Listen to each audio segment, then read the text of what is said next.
বাপের, এইটা গপ মারে চা দোকানে। আল্লাহ রহমতে তারা টেয়া পাঠাইতে আছে, আমি ভাই বিল্ডিং দিছি, চা খাইতেছে, বন খাইতেছে, বিড়ি খাইতে আছে, আর রঙিন টেলিভিশনে নর্তকীর নাচ দেখতেছে, আর বাজে আলাপ করতেছে। এক মুসলমান বৃদ্ধ বয়স্ক বাবা বার এই ফিকির বুঝি এটা ছেলে বিদেশ পাঠানো এটাই কামিয়াবি, মেয়েদেরকে বিয়ে দিয়ে দেওয়া এটাই কামিয়াবি, ছেলের 2টা বাড়ি করা এটাই কামিয়াবি। আরে ছেলে তো কাফেরের ফুতো বিদেশ থাকে, আমনের ফুতে ইটালি থাকাতে আমনের কাছে এত খুশি লাগছে, যার জন্ম হয়েছে ইটালি তে কেমন খুশি, কথা বুঝেন নাই আমার, তে তো কাফের। আমনের ফুতে যদি আমেরিকা যাইতে পারে, আমনের কলিজা হয়ে যায় এত বড়, আমনে পারেন না ঠেঙ্গাও গি দিয়ে আনেন, আমনের পুত আমেরিকায় থাকে, বাপরে বাপ। তাইলে আপনি বলেন যে জন্মসূত্রে আমেরিকান, যার জন্মই হয়েছে আমেরিকাতে, তে কেমন ভাগ্যবান, তে তো আমনের থেকেও রাজকোফা, অথচ সে তো বেঈমান, ঠিক কিনা বলেন?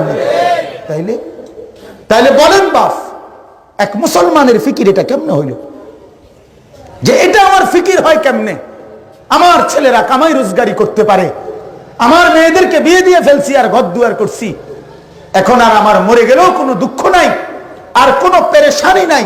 এটা কি একজন মুসলমানের হিসাব?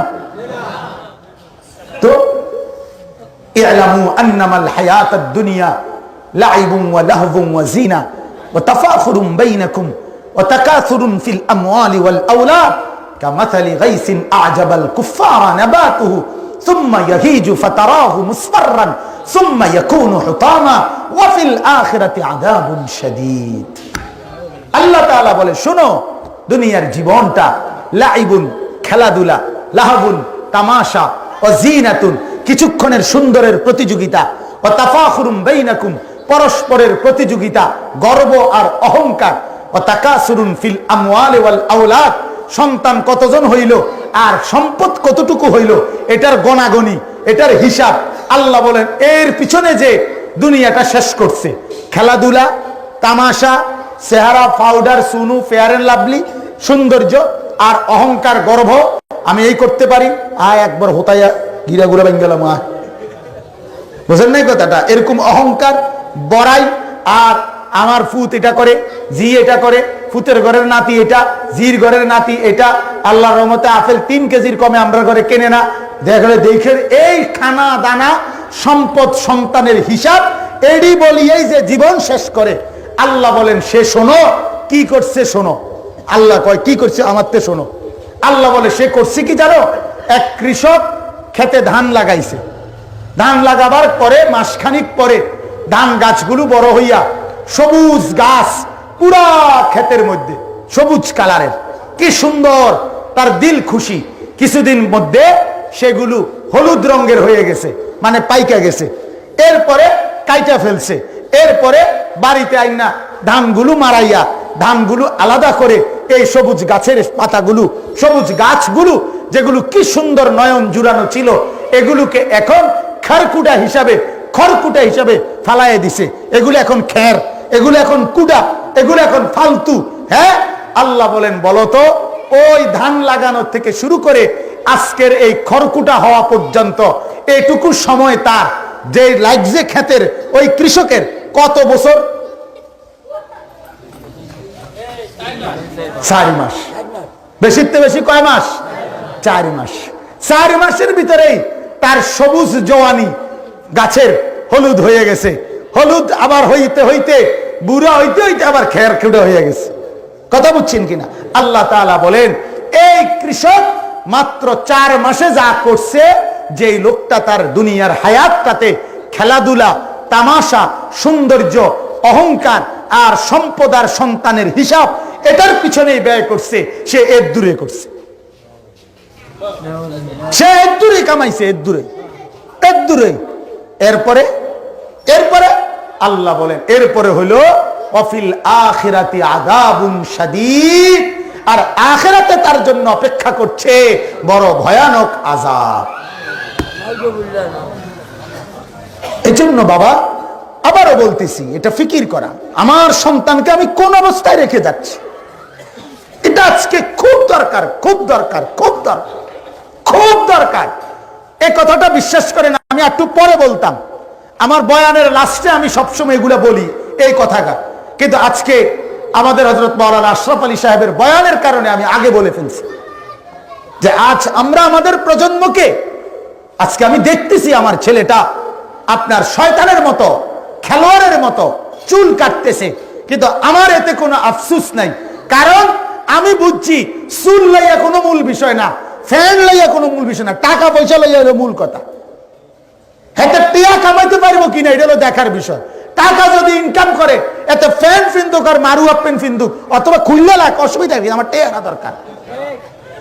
কথা বুঝেন না কথা? মাস শেষে তুই আমার টাকা দিবি ফুট, এবারে তুই এটার মানুষের মাথার বাড়ি দিয়ে আনোস, আর চুরি করে আনোস, আর ডাকাতি করে আনোস, হালাল হোক আর হারাম হোক, আমার টাকা দরকার। আমি টেয়া দিয়ে তোর মানুষ করছি টিয়ার লেগা, আমি তোর বিদেশ পাঠাইছি টাকার জন্য। হায় আফসোস, আফসোস। বলেন ইউরোপের মধ্যে এই Italy, London, America, Australia, Switzerland, Ireland, Netherland, Canada, এই সমস্ত বহু দেশে আমাদের বাংলাদেশি বহু মুসলিম ছেলেরা, যুবকেরা ওই সমস্ত দেশে থাকে কিনা বলেন? কিন্তু মা বাপ একটাবারও জিজ্ঞাসা করে না, ফুত ইনকামটা যে করো, লক্ষ লক্ষ টাকা যে পাঠাচ্ছ, কেমনে কামাইটা করো, কেমনে? কথা বুঝছেননি? কেমনে? আমেরিকার কি নুরানি মানসাতনি ফরাও, ইটালির মধ্যে কেমনে ইনকামটা করো? কি নুরানি মাদ্রাসাত কেন না হেফজখানার সিচারি করো? হ্যাঁ, কি করোটা কি? এই টাকাটা কেমনে ইনকাম করে? হ্যাঁ, আমাদেরও তো আত্মীয় স্বজন, আমাদেরও তো দোস্ত আহবাব, বন্ধু বান্ধব আছে, এমনও তো আছে অগণিত যুবক। আশ্চর্য হবেন শুনলে, যারা সম্পূর্ণভাবে মদের বারে, মদের হোটেলের মধ্যে, যেখানে উলঙ্গ, একদম উলঙ্গ নারী পুরুষ নাচে গায়, সেখানে মদের বোতল হাতে সে দাঁড়ায় থাকে, তারা যতবার মদ চায় ততবার গ্লাসে ঢেলে দেয়। এটাই তার চাকরি, এটাই তার বেতন, এটাই তার ইনকাম, এই টাকাই তার লাখ লাখ টাকা, এটাই তে বাড়িতে পাঠায়। এটা হালাল? এটা হালাল ইনকাম? হ্যাঁ, আপনারা অনেক মনে করে হুজুররা বোঝে না কিছু, হুজুর এই জন্য তো অল্প পয়সা। আমরা সব বুঝি মিয়া, সব বুঝি মিয়া, বুঝি না কি? আবার 1 লাখ টাকা সুদে খাটাইলে কয়টি এটা বোঝনের লেগে ফ্যান ফিন্দন লাগে না? কথা বলেন না কেন? বলেন মিয়া, 3টা কমলা ফসা দিয়া ডজন বেচতে ফ্যান ফিন্দন লাগে না, কোনো ডিগ্রি সার্টিফিকেট লাগে না, কমলা আপেলের দোকানদারের লগে সপ্তাহখানিক থাকলেই বোঝন যায় না। কথা বলেন, 100 গ্রাম গোস্ত কম দিয়া কেমনে কেজি ডান্ডি ঠিক রাখতে হইব, এটা শিকার জন্য কোনো মেট্রিক পাস করন লাগে না, কসাইয়ের লগে 15 দিন থাকলেই হয়।